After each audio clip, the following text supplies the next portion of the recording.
ॐ नमो सिद्धेभ्यः। नमो जीर्णानम। सभी को सादर शुद्धात्म वंदन। तो चलिए आज हम श्रावण शुक्ल एकम के दिन सोनगढ़ से प्रसारित होने वाले इस संदेश को देखते हैं। उससे पहले हम पूर्व की कक्षा के कुछ प्रश्न आए जिसको यहाँ पर हम क्लियर करते हैं। प्रश्न ये किया है कि जैसे आपने बताया कि मैं गायक हूँ, ऐसा अनुभव करें तो जो कार्य हम कर रहे हैं उसको करते हुए भी अपने आप को ज्ञाता माने। जैसे भोजन करते हुए भी भोजन नहीं कर रहे हैं ऐसा अनुभव करें, तो ऐसा कैसे हो सकता है। तो देखिए, मैं एक बहुत ही छोटे से उदाहरण के साथ आपको समझाने का प्रयास करती हूँ। जैसे आप कोई कार्य कर रहे हैं, उसमें आप तल्लीन हैं, आपका जो फेवरेट कार्य है, रुचि वाला कार्य है, लेकिन उसी समय में आपको अपनी मम्मी ने आवाज़ लगाई कि आओ और उनकी हेल्प करो। आपका मन नहीं है क्योंकि आपका ध्यान कहाँ है, आपके कार्य में। लेकिन चूंकि आप मम्मी को मना नहीं बोल सकते, इसलिए आप मम्मी के पास आए और उनके काम में आप हेल्प कर रहे हो। तो आप उनका काम पूरा व्यवस्थित तरीके से कर रहे हो, लेकिन फिर भी आपका वहाँ पे मन लग रहा है क्या?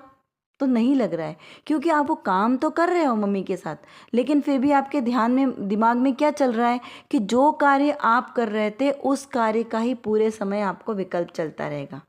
या ऐसा कहें कि आपको कहीं अपनी फ्रेंड के साथ में पिकनिक पार्टी पे जाना हो, कहीं पर भी जाना हो, मार्केट शॉपिंग करने जाना हो, एज इट इज़ जो जहाँ भी जाना हो, पर उसी समय आपको अगर आपके मम्मी पापा या कोई और आपको मना कर दे कि नहीं अभी नहीं जाओ, अभी थोड़ा रुको और हमारे साथ कुछ काम करवाओ, तो आप क्या करोगे? आप उनके साथ रुकोगे, काम करोगे, लेकिन फिर भी पूरे टाइम दिमाग में क्या चल रहा होगा?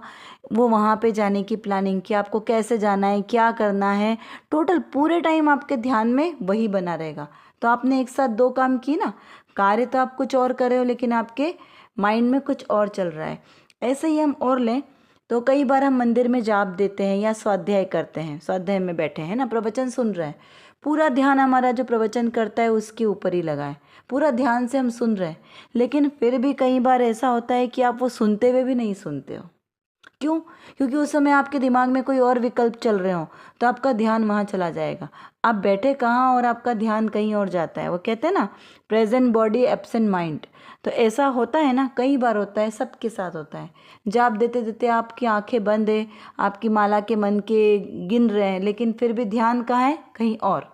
तो जिस तरीके से हमारा जो ध्यान ऐसे अशुभ में भटकता है, हम शुभ कार्य कर रहे हैं लेकिन फिर भी ध्यान हमारा अशुभ में जाता है।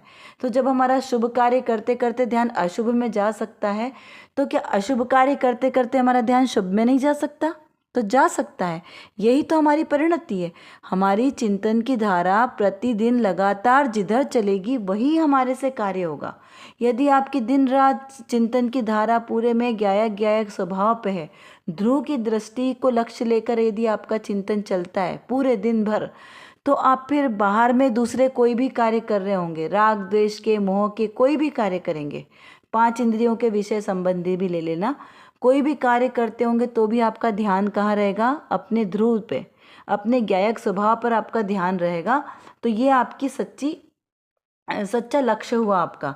तो इस प्रकार से जब हम इस प्रकार से अशुभ के कार्य कर सकते हैं, तो शुभ के कार्य भी हमें इसी प्रकार से करने चाहिए, ऐसा इसका आशय निकलता है। और वो बहुत सहज है। जब आपको प्रैक्टिस होगी तो ये आपके लिए बहुत सहज हो जाएगा। इसके लिए कोई बहुत मेहनत करने की आवश्यकता नहीं पड़ेगी। तो चलिए अब हम जल्दी से हमारा आज का मैसेज पढ़ते हैं कि आज हमारे को मैसेज में पूज्य गुरुदेव श्री का क्या संदेश मिला है। तो संदेश है, निज स्वरूप का उपयोग वह सुख है, वह आबाल वृद्ध सब कर सकते हैं, उसके सिवा शांति का अन्य कोई उपाय नहीं है। तो देखिए आज हमें गुरुदेव श्री ने क्या संदेश दिया, शांति का उपाय बताया है कि शांति शांति शांति हर मनुष्य को चाहिए, प्राणी मात्र को। संसार के सारे प्राणी संसार के दुखों से तृप्त हैं और सभी सुख चाहते हैं, सभी शांति पाना चाहते हैं, लेकिन उन्हें यह नहीं पता है कि शांति मिलती कहाँ है। तो वो बाहर में ढूंढते रहते हैं, लेकिन यह शांति संसार में कहीं पर नहीं है। एकमात्र मेरी आत्मा में ही शांति भरी है और आत्मा में ही शांति प्राप्त हो सकती है। तो क्या कहा कि निज स्वरूप का उपयोग वह सुख है। निज स्वरूप का उपयोग मतलब, निज मतलब मेरी आत्मा, तो मेरी आत्मा का जो स्वरूप है उसका जो लक्षण है तो उस वही उपयोग में है। तो मेरी आत्मा का लक्षण क्या है? ज्ञान दर्शन, जानना देखना, ज्ञाता दृष्टा रहना। तो ऐसा है ना, उपयोगो लक्षणम। तो ये उपयोग जो ज्ञान दर्शन का व्यापार है यही मेरा उपयोग है, यही मेरा लक्षण है, यही मेरा कार्य है। और इसी के साथ मुझे सुख की प्राप्ति होगी। जब मैं ज्ञाता दृष्टा स्वभाव में ही मग्न रहूं तभी मुझे सुख की प्राप्ति होगी, ऐसा इसका अर्थ निकलता है। फिर वह आबाल वृद्ध सब कर सकते हैं। अब यहाँ पे क्या बोला कि आबाल वृद्ध सब कर सकते हैं, मतलब छोटे से बच्चे से लेके बड़े तक कर सकते हैं। 5 साल से लेके 55 साल के हर व्यक्ति कर सकता है इसे। क्यों कर सकता है? क्योंकि ये बहुत सरल कार्य है, बहुत सहज कार्य है। कि मेरा नाम जानना किसके लिए कठिन होगा? आप छोटे से बच्चे भी इससे भी पूछोगे कि व्हाट इज़ योर नेम, तो वो अपना नाम बता देगा। बड़े से पूछोगे तो भी बता देगा, वो नींद में होगा तो भी बता देगा, वो जागता होगा तो भी बता देगा, किसी काम में व्यस्त होगा और आप उससे पूछो व्हाट इज़ योर नेम, तो वो आपको बता देगा। यानी एवरी टाइम उसे पता रहता है कि उसका नाम क्या है। तो क्या वो सारा दिन रटता रहता है कि मेरा नाम ये है, मेरा नाम ऐसा है, मेरा नाम? तो रटन की ज़रूरत नहीं है। क्यों? क्योंकि तो सहज है ना, उसी का नाम है। तो उसका नाम आपको याद करने की ज़रूरत थोड़ी पड़ेगी कि आप कभी भूल जाओ कि अरे मैं तो मेरा नाम ही भूल गया। तो ऐसा नहीं होता। तो ऐसे यहाँ पे कहा कि आबाल वृद्ध सब कर सकते हैं, क्योंकि ये उसका सहज स्वभाव है। और जो अपने स्वभाव में रहेगा तो ही उसे शांति प्राप्त होगी, ऐसा इस संदेश का आशय है। तो चलिए, अब आपको ये समझ में तो आ ही गया होगा, बहुत सरल है। अब हम आज की हमारी रत्नकणिका दे पढ़ते हैं कि रत्नकणिका में आज हमारे को क्या प्रश्न आया है। प्रश्न है, समय सार गाथा 6 में समस्त अन्य द्रव्य के भावों से भिन्न पने उपासना में आता हुआ शुद्ध कहा जाता है, ऐसा कहा है। यहाँ विकार से भिन्न उपासना में आता है, ऐसा क्यों नहीं कहा? इस प्रकार से शिष्य का प्रश्न है। तो पूज्य गुरुदेव श्री उसका समाधान करते हुए कहते हैं, अन्य द्रव्य के भावों से भिन्न उपासने पर विकार और पर्याय के ऊपर का लक्ष्य छूटकर स्वद्रव्य के ऊपर लक्ष्य आ जाता है, इसलिए इस प्रकार कहा है।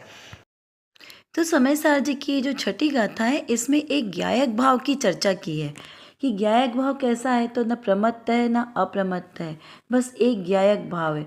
यानी ना शुभ का विकल्प करना है ना अशुभ का विकल्प करना है, एकमात्र शुद्ध मैं जो ज्ञायक भाव हूँ उसका ही लक्ष्य करना है। तो जब हम एकमात्र एक ज्ञायक भाव पे लक्ष्य करेंगे ना तो बाकी सारी चीज़ें क्या है, स्वतः ही हट जाएगी। जैसे देखो, यदि हमें किसी को किसी प्रोग्राम का इनविटेशन देना है तो हम क्या करते हैं, उसमें कार्ड पे नाम लिखा जाता है, ठीक है ना। अब मान लो परिवार में 10 सदस्य हैं, अब उन 10 मेंबर्स की यदि हमें नहीं सबको बुलाना है और सबके नाम ऐसे क्या लिखेंगे हम कि ये नहीं आएगा, ये नहीं आएगा, इसको नहीं बुलाना, ऐसा लिखेंगे क्या? नहीं। क्या करेंगे, हमें उन 10 मेंबर्स में से जिस मेंबर को हमें बुलाना है, इनवाइट करना है, सिर्फ पर्टिकुलर उसका नाम लिख देंगे। तो उससे क्या होगा, एक व्यक्ति का अगर हमने नाम लिखा है तो उससे ये क्लियर हो गया कि पूरे 10 मेंबर में से किसी एक को इनवाइट किया है। सबको अलग अलग बोलने की ज़रूरत नहीं कि हम तुमको नहीं बुला रहे, तुमको नहीं बुला रहे, तुमको नहीं बुला रहे। क्यों? क्योंकि हमने सिर्फ एक का नाम लिख दिया ना, तो उससे पता चल गया। तो वैसे ही जब हम एक ज्ञायक भाव की बात कर रहे हैं ना कि मैं एक ज्ञायक भाव हूँ, तो जब हमने हमारा ये निर्णय किया कि मैं एक ज्ञायक भाव हूँ, तो जो बाकी के विभाव भाव है ना वो सारे अपने आप छूट जाएंगे। विभाव भाव यानी विकारी भाव, पर्याय वाले भाव, क्षणिक भाव, तो ये सारे क्या हो गए, स्वतः ही हट जाएंगे। इस प्रकार से यहाँ पर लिया है। तो सबको अलग अलग बोलने की जरूरत नहीं है। अगर हम इसी को उल्टा लें, यदि हमें परिवार के सारे मेंबर्स को इनवाइट करना है तो क्या करेंगे, तो उसमें भी हम सबका अलग अलग नाम नहीं लिखेंगे कि सबको आना है। क्या लिखेंगे, एक जो मेन मुखिया है ना, हेड, फैमिली का हेड, तो उसके हेड पर्सन का नाम लिखेंगे और क्या लिख देंगे, सपरिवार, तो उसमें सब आ गए। ऐसे ही एक ज्ञायक भाव बोला ना तो ये हेड है, तो इसमें जितने भी शुद्ध भाव हैं, आत्मा के शुद्ध भाव, वो सारे इसमें समाहित हो जाएंगे। और जितने विकारी भाव है ना वो सारे आत्मा से विरक्त हो जाएंगे, सब उनसे दूर हो जाएंगे। इस प्रकार यहाँ पर इसको समझना है। तो आई होप आपको विषय क्लियर हो गया होगा। चलिए, हमारा कक्षा का समय भी पूर्ण हो गया है। अभी हम अपनी कक्षा को यहीं पर विराम लेते हैं।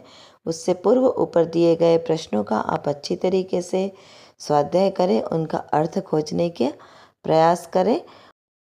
यदि आपकी कोई सी क्लास छूट गई हो तो कमेंट बॉक्स में प्लेलिस्ट में आपको सारी क्लासेस मिल जाएगी, आप वहाँ से देखकर उसका स्वाध्याय कर सकते हैं। और इसी तरह अपने गायक भाव को उर्दू रखें, गायक पर दृष्टि रखें, जमें, अपने सम्यक दर्शन को पुष्ट करें। इसी पवित्र भावनाओं के साथ आप सभी को सादर जय जिनेंद्र।